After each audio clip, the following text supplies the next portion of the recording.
Hello hi welcome to in my kitchen official. ఈరోజు recipe ఏంటి అని చూస్తున్నారా? ఏం లేదండి, ఎండాకాలం వచ్చేసింది. ఆల్రెడీ ఫుల్ ఎండలు వచ్చేసేసాయి. పాపం పిల్లలు స్కూల్ నుండి వచ్చేస్తున్నారు. అలాగే డీహైడ్రేషన్కి గురవ్వకుండా ఉండాలంటే ఈ చిన్న రెసిపీ ఇలా చేసి ఇవ్వండి పిల్లలకి లంచ్ కన్నా ముందు రాగానే. ఇప్పుడు ఈ పుచ్చకాయని చూస్తున్నారు కదా, గ్రీన్ షేడ్ ఉంది కదా, అదేనండి, మాయా లేదు, మంత్రం లేదు, జంతర్ మంతర్ పుచ్చకాయ. ఇది చూసామా ఎలా ఉంటుందో? చూసేయండి, కట్ చేశాను. వావ్, మాయా లేదు, మర్మం లేదు. రెడ్ కలర్ ఉండాల్సింది ఎల్లో కలర్ వచ్చేసింది కదా, అదేనండి దీని స్పెషల్. ఇది టేస్ట్ కూడా అమోఘంగా ఉంది. ఇంకెందుకు, దీంతో రెసిపీ చేసేసుకుందామా అలా.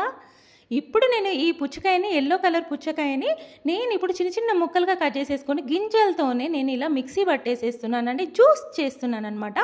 మీకు గింజలు ఇష్టం లేకపోతే తీసేసుకొని జ్యూస్ చేసేసుకోండి. నేనైతే గింజల్లో కూడా అందులో లోపల పలుకులు ఉంటాయి, అవి కూడా మనకు బలాన్ని ఇస్తాయి అని చెప్పేసి ఎట్లా స్ట్రైనర్తో వడబోస్తాం కదా అని గింజలతో పాటే ఇలా మిక్సీ చేసేసుకున్నానండి. ఇలా మిక్సీ స్మూత్గా చేసేసుకున్న తర్వాత నేను ఒక పెద్ద గ్లాస్ తీసేసుకున్నాను. మిక్సీ అయితే కంపల్సరీ పట్టుకోండి, లేదంటే జ్యూసర్ మిషన్స్ ఉంటే అందులో కూడా వేసేసుకోవచ్చు.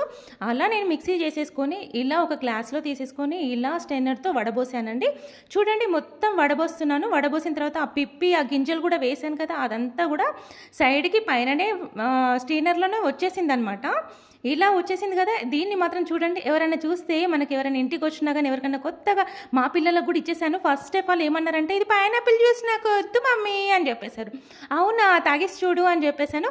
ఎవరైనా సరే తెలియని వాళ్ళు పప్పులో కాలేసినట్టే కదా, ఇంకెందుకు. ఇప్పుడైతే ఈ ఎల్లో కలర్ వాటర్ మిలన్ జ్యూస్ని ఇలా జ్యూస్ చేసేసుకొని, దీంట్లో పిల్లలు తినరు కదా అండి, డైరెక్ట్ ఇలా తాగరనేసి నేను కొంచెం నిమ్మకాయ ఉంటుంది కదా, నిమ్మకాయని కూడా కొంచెం ఒక 4-5 డ్రాప్స్ అలా వేసేసుకొని నిమ్మకాయ రసాన్ని, తర్వాత ఒక 3-4 ఐస్ క్యూబ్స్ని కూడా వేసేసుకున్నానండి. అలాగే దీంట్లో ఏంటంటే ఫ్రూట్స్లో వేసుకునే చాట్ మసాలా పౌడర్ అనేసి మనకు సూపర్ మార్కెట్లో దొరుకుతుందండి. ఆ డబ్బా పైన మనకు వాటర్ మిలన్ ఫ్రూట్స్ బొమ్మలు కూడా ఉంటాయి. నేను నేమ్ ఏంటో మర్చిపోయాను, ఆ డబ్బా పడేసాను అనమాట. ఇంకోసారి ఎప్పుడన్నా వీడియోలో కనిపించినప్పుడు అది నేను మీకు పెడతాను, షేర్ చేస్తాను. అయితే ఆ పౌడర్, ఆ చాట్ మసాలా పౌడర్ అనేది ఇలా పైన అప్లై చేస్తే అది టేస్ట్ అనేది, ఫ్రూట్స్ తినని పిల్లలు కూడా చాలా బాగా తింటారండి ఇష్టంతో. అదొకటి నేను ఇలా డెకరేషన్ చేసేసుకున్నాను. అలాగే సైడ్కి చిన్న వాటర్ మిలన్ ఉంటుంది కదా, దాన్ని ముక్కలు పెట్టేసేసుకొని ఇలా స్ట్రా వేసేసుకొని అలా మా పిల్లలకి ఇచ్చానండి. చాలా బాగా ఆస్వాదించారు. నేను టేస్ట్ చేశాను, చాలా బాగుంది. అలానే జ్యూస్ లాగానే కాకుండా ఇప్పుడు ఇలాంటివి చిన్న ముక్కలుగా, అలానే ఆ ఎల్లో కలర్ వాటర్ మిలన్ని ఇలా ముక్కలుగా కట్ చేసేసుకొని దీంట్లో కూడా నేను ఒక నిమ్మకాయ రసాన్ని కొంచెం పిండేసేసుకొని, హాఫ్ బద్ద నిమ్మకాయ రసాన్ని పిండేసుకున్నానండి. తర్వాత కొంచెం సాల్ట్ వేసేసుకోవాలి.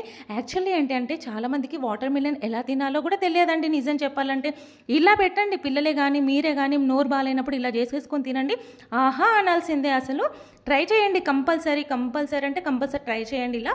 ఇప్పుడు నేను కొంచెం సాల్ట్ అలా నిమ్మకాయ రసం వేసేసుకొని ఆ ముక్కలకి మొత్తం పట్టించేసేసి ఇప్పుడు నేను దీనిపైన చాట్ మసాలా వేసుకున్నానండి. మీకు ఈ చాట్ మసాలా లేకుంటే ఓన్లీ నిమ్మకాయ సాల్ట్తో తినేసేయండి, చాలా బాగుంటుంది టేస్ట్. చాట్ మసాలా వేయడం వల్ల ఇంకొంచెం టేస్ట్ వస్తుంది అనమాట, అంతే. చూడండి, అసలు చాలా చాలా బాగుంది. ఇంకెందుకు, మీకు నచ్చింది అనుకుంటున్నా. సబ్స్క్రైబ్ చేసుకోండి, లైక్ చేయండి, అలాగే తెలిసిన వాళ్ళకి షేర్ చేయండి.